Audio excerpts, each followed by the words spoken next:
Les troubles que Bamako connaît depuis hier lundi 24 mai 2021, faisant état d'une éventuelle arrestation et détention du président et du premier ministre de la transition dans la garnison militaire de Kati, alimentent l'information nationale et internationale.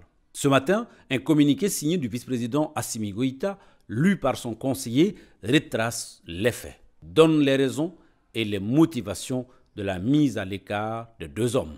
À notre rédaction, nous avons voulu recueillir l'avis de quelques teneurs de la classe politique. Le président de l'Espérance Nouvelle Djigyakoura Ousseini Amion-Guindo et Moussa Mara du parti Yélema. À la première question, à savoir, que pensez-vous des événements que notre pays connaît depuis hier soir? Les deux invités nous répondent. Nous condamnons simplement ce coup de force avec vigueur, avec véhémence, et nous condamnons toute prise de pouvoir par la force. Nous estimons que le vice-président, le colonel Assimi Goïta, n'a aucune qualité pour remettre le président de la transition et son premier ministre, et conformément à la charte. Et nous exigeons leur libération et nous exigeons à ce qu'ils soient remis dans leurs fonctions. Et nous avons décidé au niveau du parti et au niveau de la coalition, de la plateforme politique Espérance Nouvelle Djigyakoura, de nous opposer par tous les moyens à cette forfaiture.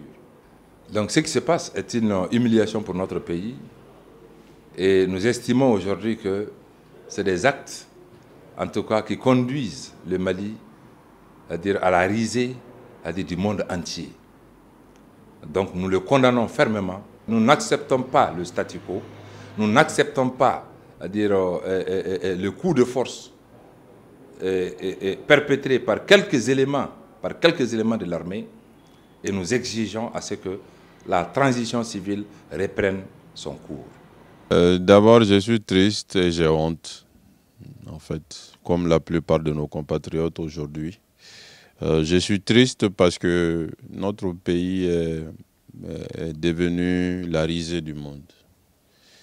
Depuis maintenant une dizaine d'années, on n'arrive pas à être dans une certaine stabilité, alors même que la menace terroriste, la menace des conflits communautaires et d'autres menaces est à nos portes.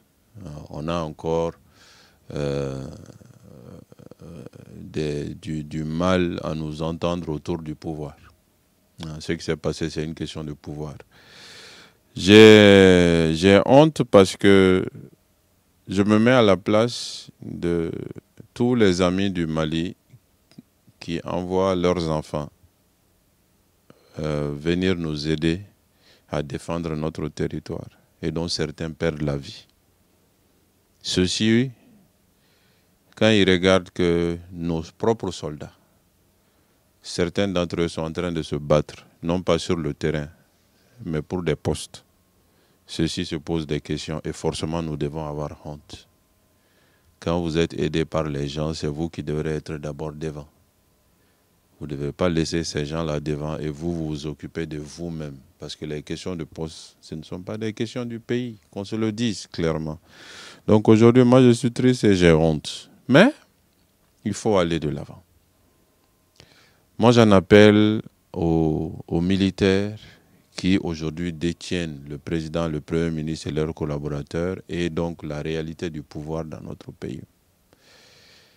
J'en appelle à leur patriotisme, j'en appelle à leur responsabilité et j'en appelle simplement à leur ambition de contribuer à la sortie des crises du pays, parce que c'est ce qu'ils disent. Cela nécessite qu'ils mettent le pays au-dessus de leur poste, de leur ambition, et qu'ils sachent raison garder. J'espère que les initiatives de la société civile, les initiatives des acteurs politiques, il y en a beaucoup qui sont en cours en ce moment, et les initiatives de nos partenaires extérieurs. J'espère que la conjugaison de toutes ces initiatives permettra qu'on sorte de cette situation. Il faut vraiment qu'au Mali, on cesse d'avoir honte et d'être triste sur notre propre sort. Le colonel Assimi Goïta, vice-président, assure vouloir continuer la transition avec le calendrier électoral. Êtes-vous favorable à cela? Moi, je suis favorable à la conduite et à la continuation de la transition. C'est ce que nous étions en train de faire au coup de force d'hier. Et donc, il n'y a pas d'autre choix que d'avancer dans la transition. Maintenant, avancer dans la transition, comment? C'est peut-être ça la question. Le président de transition aujourd'hui est considéré comme une institution et un organe incontestable. Incontesté au Mali et incontesté à l'extérieur. Il faut qu'il récupère son poste. Et que le Premier ministre de son choix, qu'il puisse le nommer. Parce que c'est ça un président de la transition et c'est ce qui est écrit dans les textes et de la Constitution et de la Charte. Après, maintenant, que des discussions soient faites pour voir comment nous entendre sur un ordre et avancer.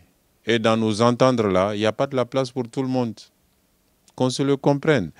Moi, je suis d'autant plus à l'aise de dire ça que le gouvernement qui a été publié hier, mon parti n'y était pas. Donc, je suis encore plus à l'aise pour le dire. On n'a pas besoin d'être au gouvernement pour aider le pays, si on l'aime. Il faut que toutes les parties le comprennent. Les militaires le comprennent, la société civile le comprenne, les partis politiques le comprennent. Mais que ce que nous avons contribué nous-mêmes à mettre en place, qu'on ne soit pas les premiers à le détruire. Le président de la transition, il a été mis en place par les mêmes militaires. Personne n'a été consulté. En tout cas, moi, je n'ai pas été consulté. Le Premier ministre a été mis en place dans les mêmes conditions. Donc, qu'on se fasse un minimum confiance et qu'on avance. Je pense que si on s'évertue à détruire tout ce qu'on fait quelques mois auparavant, on ne sortira jamais de la transition. L'indication qui a été faite, si vous lisez la charte dit le président de transition est un organe de transition, il est secondé par un vice-président. Donc, le président et le vice-président sont censés former un tout. Ils doivent travailler ensemble, mais c'est le président qui prend toutes les décisions. C'est le président qui nomme par décret, c'est le président qui met fin au poste par décret, c'est le président qui fixe les orientations du pays. Que je sache, depuis le début jusqu'à aujourd'hui, c'est ce qui a été fait. Maintenant, s'il y a eu des problèmes de concertation entre eux, la charte ne précise pas que forcément il faut faire ça, il faut faire ça. La charte donne des indications aux uns et aux autres, mais le président et le vice-président sont censés former la présidence de la transition. Donc c'est plutôt des rapports personnels entre eux qu'une question d'application ou d'inapplication de la charte. Nous ne sommes pas favorables à ce que le colonel Assimi Goïta dirige la transition. Notre position est très claire sur cette question.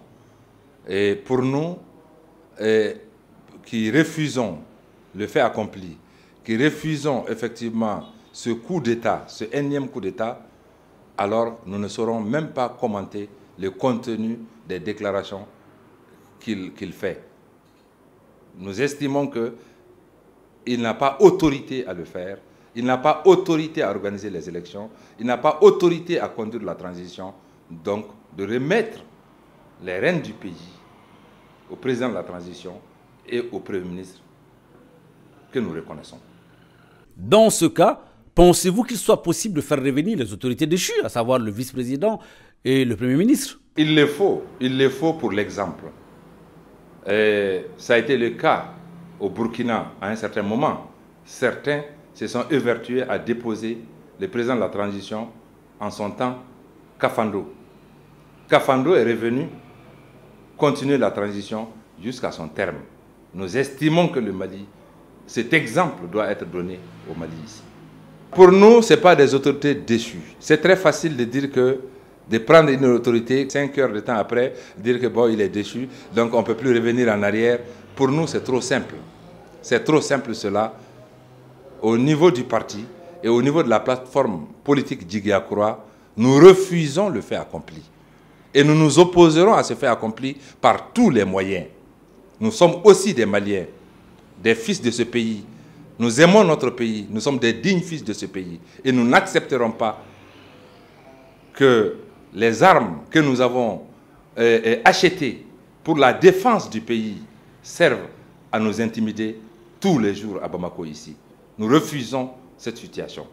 Nous nous opposons à cette situation. Nous ne reconnaissons pas les nouvelles autorités, c'est-à-dire ce que vous avez appelé les nouveaux hommes forts. On ne les reconnaît pas comme étant nouveaux hommes forts du Mali. Nous pensons que c'est par les armes et c'est que leur attitude est de nature à créer le désordre et à s'aimer le chaos dans notre pays. Et pour nous, un homme fort n'amène pas le chaos dans son pays. Vous savez que la transition déjà est anormale. Le régime de Ibeka était un régime constitutionnellement élu. Et il a été réélu. Moi, j'ai toujours dit qu'il devait continuer jusqu'à la fin de son mandat. C'est ça la démocratie. Malheureusement, il est tombé. On est dans la transition. Nous sommes dotés nous-mêmes de chartes. Nous avons nous-mêmes élu le président. Il a prêté serment. Ça, vous étiez là, je suppose. Nous avons mis en place un gouvernement qui sont aujourd'hui en train de travailler. Le Premier ministre a fait une déclaration de politique. Il a mis en place un programme de gouvernement. Et il a élargi le gouvernement à d'autres forces politiques. Le gouvernement d'hier, il y a quand même beaucoup d'acteurs politiques qui y sont entrés. N'est-ce pas? Moi, je pense que c'est comme ça qu'on doit avancer. Donc, ce n'est pas que je pense qu'il puisse venir ou pas. Il faut qu'il vienne. Maintenant, nous devons trouver les voies et moyens pour qu'il vienne et que la transition continue. Enfin, pour terminer, quelles solutions envisagez-vous pour sortir de cette crise? Dialogue, dialogue, dialogue. D'abord, dialogue interne. Il y a beaucoup d'initiatives qui sont en cours actuellement. À l'heure où je vous parle, les autorités religieuses, la société civile, les acteurs politiques, beaucoup sont en train de poser des actes. Moi-même, hier, j'ai passé beaucoup de coups de fil, j'ai essayé de faire beaucoup de choses. Il faut qu'on continue. Ensuite, que les partenaires extérieurs viennent nous accompagner dans ce dialogue intérieur. Mais pour que ce dialogue marche, il faut un préalable. C'est que chacun mette le Mali au-dessus de ses ambitions personnelles et de ses intérêts personnels et de ses volontés de poste. Si on le fait, on va s'en sortir. Mais si chacun s'arc-boute sur son poste ou ce qui pense être son droit personnel, le pays, là, on va le détruire. Que Dieu nous en garde. Donc pour moi, la seule solution, c'est de se parler, c'est de s'entendre et de laisser continuer le président de transition et son équipe comme on l'a commencé il y a quelques mois.